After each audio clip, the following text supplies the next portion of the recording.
viendo y la fotografía que haces, que luego también muchas veces responde también a momentos. Es decir, o sea, que decir, yo, por ejemplo, el ejemplo que he puesto antes de la falta de visibilidad de las mujeres lesbianas en el ámbito laboral, ahí sí corroboraría, porque ahí nosotras hicimos una investigación del lesbianismo en todos los ámbitos, es decir, ámbitos de salud, ámbito laboral, y el tema de la visibilidad era un elemento que es muy distinguido respecto al hombre gay, es decir, la visibilidad de las mujeres lesbianas es muchísimo menor, y en el ámbito laboral, por ejemplo, lo pongo como ejemplo porque es uno de los ámbitos en el que más cuesta.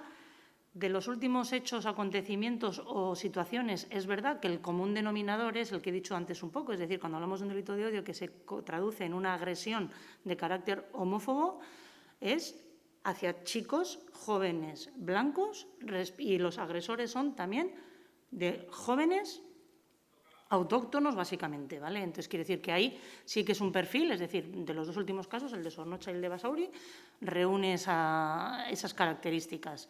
En un ámbito mucho más joven, no nos encontramos con chicas jóvenes que les agredan por ser lesbianas, por eso digo que el perfil es más de varón joven y del de los agresores también. Por eso digo que todo el tema del discurso, el otro día no sé si habéis visto, que creo que también lo tenemos en Eraberea, no está para incluirlo en el aplicativo, un TikTok de 4 chavales jóvenes de Donosti, que había que ver el vídeo, y a uno de ellos a los que se refería le habían agredido también, otro chico blanco, los 4 blancos, jóvenes de no más de 20 años diciendo barbaridades en un vídeo de TikTok. Entonces, bueno, puede ser también el momento, es decir, pero sí que el común denominador puede ser ese. Y otra cosa que también, justo con lo que estaba diciendo Dio, y que, vamos, lo corroboro, lo manifiesto, y nosotras lo estamos trabajando, y en Eraberean también se está cruzando, y en Berdindun también lo estamos viendo, es personas. Cuando decía antes el ejemplo de solicitantes de asilo que vienen y te dicen yo allí solo era LGTBI y aquí soy migrante, esas mismas personas también te refieren LGTBI-fobia por sus comunidades de origen. Es decir, yo me escapo de mi país, llego aquí y yo no puedo socializar con los mismos de mi país porque tienen los mismos prejuicios que allí. Chicos árabes, y digo chicos porque las mujeres también son mucho menos visibles, pero chicos, varones, jóvenes árabes, antes muertos que se sepa que son gays en un ámbito de chicos magrebís, por ejemplo. Es decir, y sin intentar caer en el estereotipo, pero es una realidad. Tenemos un chaval viviendo en un piso de una entidad con otros chavales, ha habido ahí un problema en el que se ha sabido y es un auténtico horror y pavor lo que han vivido en su país de origen y lo que luego, muchas veces, y lo trabajamos con ellos, es decir, hay gente muy abierta, muy diversa y no tienen problema. Pero esa vivencia suya de la LGTBI-fobia en el país de origen, con esos mismos prejuicios que aquí también se los encuentran, el no me integro y yo con los de mi país no quiero saber nada para que no haya ningún tipo de discriminación, eso es algo que también lo vemos, la LGTBI-fobia en realidades también de origen, porque lo que te manifiestan es, teníamos un chico de Camerún que nos decía, yo vivo con otros chicos también aquí en un piso y yo no me atrevo a ir a mi piso con un novio porque no quiero que digan que soy un maricón y me encuentre y dice, ¿yo para qué me he escapado de mi país? Si cuando llego aquí, por mucho que esté en Bilbao, me voy a encontrar con lo mismo que allí, a nivel más de comunidad o más cercano, ¿no? Entonces, quiero decir que también ahí, es lo que decía Dio antes, se cruzan un montón de realidades bueno, que yo creo que el trabajo es de sensibilización, de trabajar, como decía Jenny, ¿no? O sea, que decir, tú lo que no conoces, el prejuicio funciona, es decir, hasta que tú no te acercas a una realidad, no rompes esos estereotipos y esos prejuicios. Entonces, yo creo que hay que trabajar, pues ahí, ¿no? O sea, quiero decir, dando a conocer, visibilizando, acercándose y demás, ¿no? Pero bueno, yo a tu pregunta, pero sin que tenga una constatación que te diga, hemos hecho una investigación, la de la visibilidad lesbiana sí, porque la hicimos hace pasado ya años, pero bueno, el resto no, pero lo último que nos estamos encontrando, y estoy hablando aquí de Euskadi de los 3-4 casos que tenemos, pero viendo así, haciendo un repaso rápido, las agresiones homófobas de Barcelona, la de Tarrasa, la del otro día Lanzarote, la que ha habido en Canarias, son chicos blancos, o sea, los agredidos son hombres gays o identificados como tal, yo no sé si lo son o no, pero vamos, la agresión viene porque lo que les gritan es maricón a los chicos.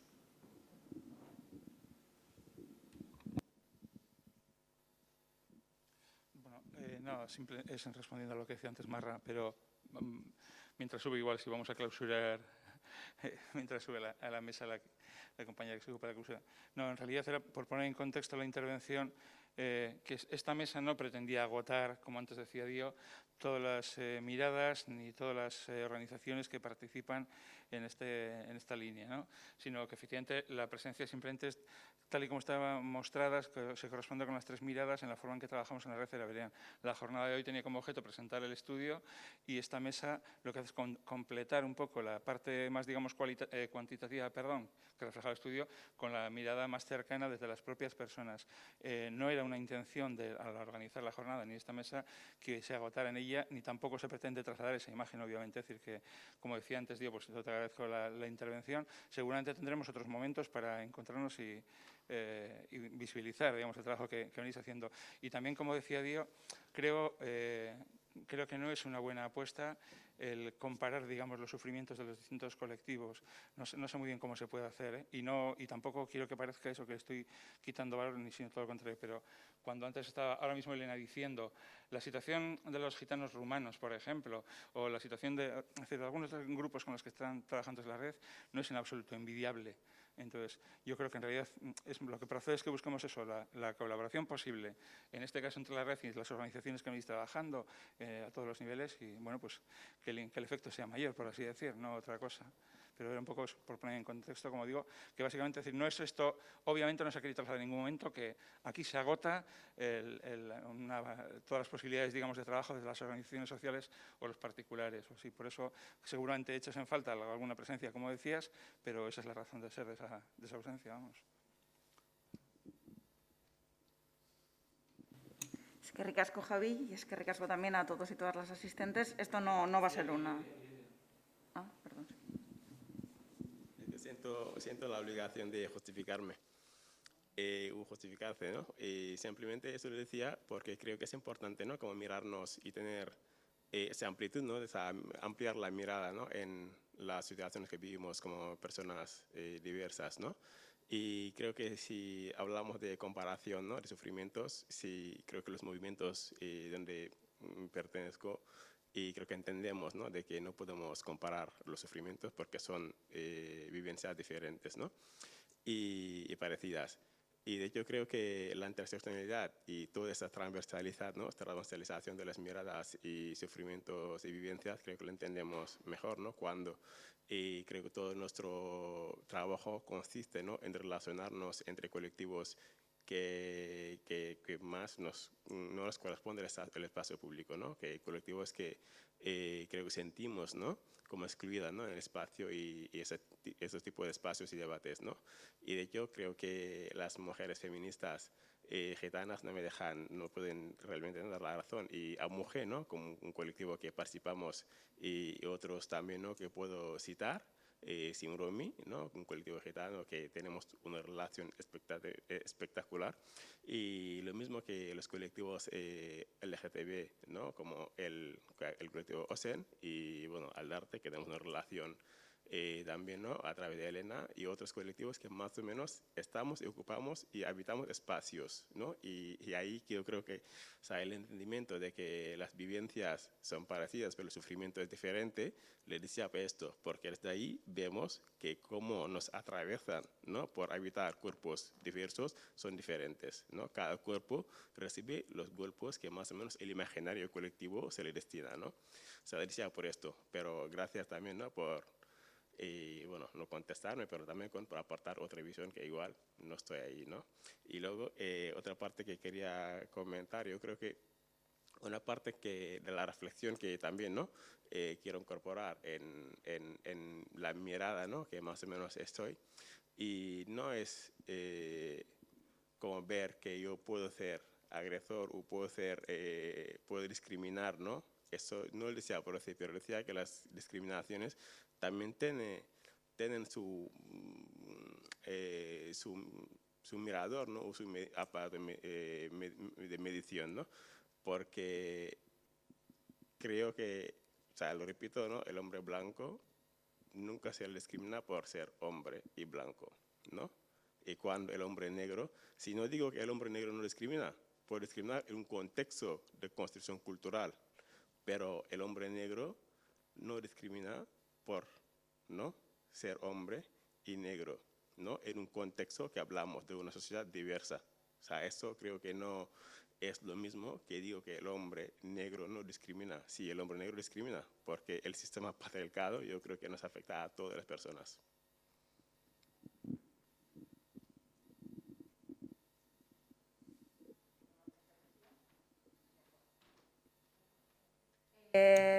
Vale, pues procedemos pues a la clausura. No va a ser una clausura como tal, tan reflexiva como estáis habituados y habituadas. Simplemente quería lanzaros 3 ideas que una de ellas tiene mucho que ver internamente con Ikuspegi y cómo hemos vivido este proceso y realizar este estudio.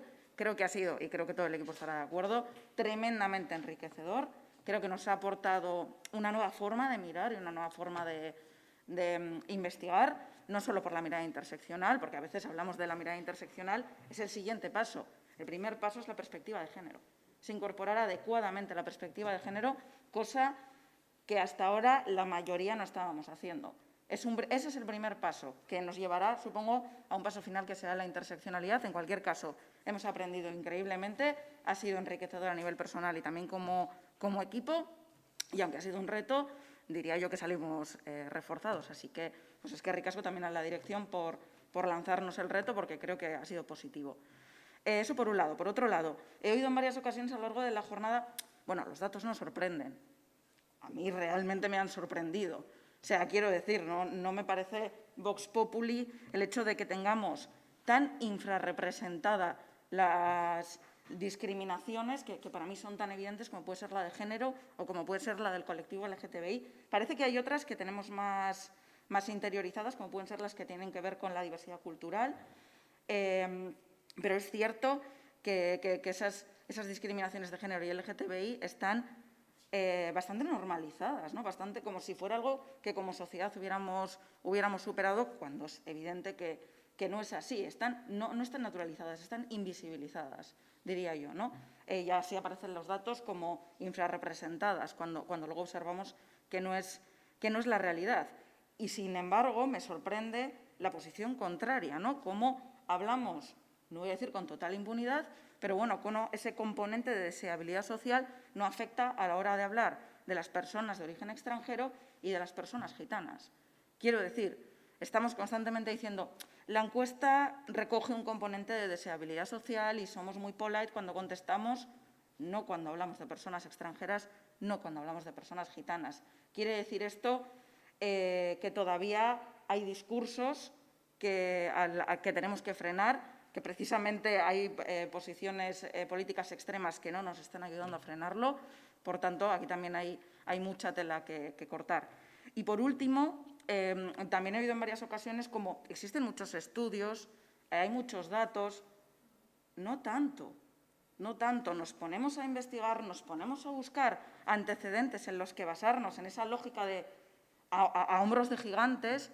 No hay tantos estudios. Te pones a mirar población gitana y no existen datos. Bueno, es que para empezar no sabemos ni cuántas personas se identificarían dentro de este colectivo, no sabemos cuántas personas son, no sabemos exactamente cuál es su situación, intuimos que, por ejemplo, su situación es bastante precaria. Yo he hecho, por ejemplo, el capítulo residencial, no tengo datos por género, no existen datos de discriminación residencial y mucho menos por género, y mucho menos cuando queremos bajar a colectivo. Por tanto, ¿existen estudios? Sí. ¿Hay que hacer más? Muchísimos más, porque creo firmemente que un buen diagnóstico no solo es el primer paso para hacer buenas políticas públicas, sino que además es también la base sobre la que podemos apoyarnos para reivindicar.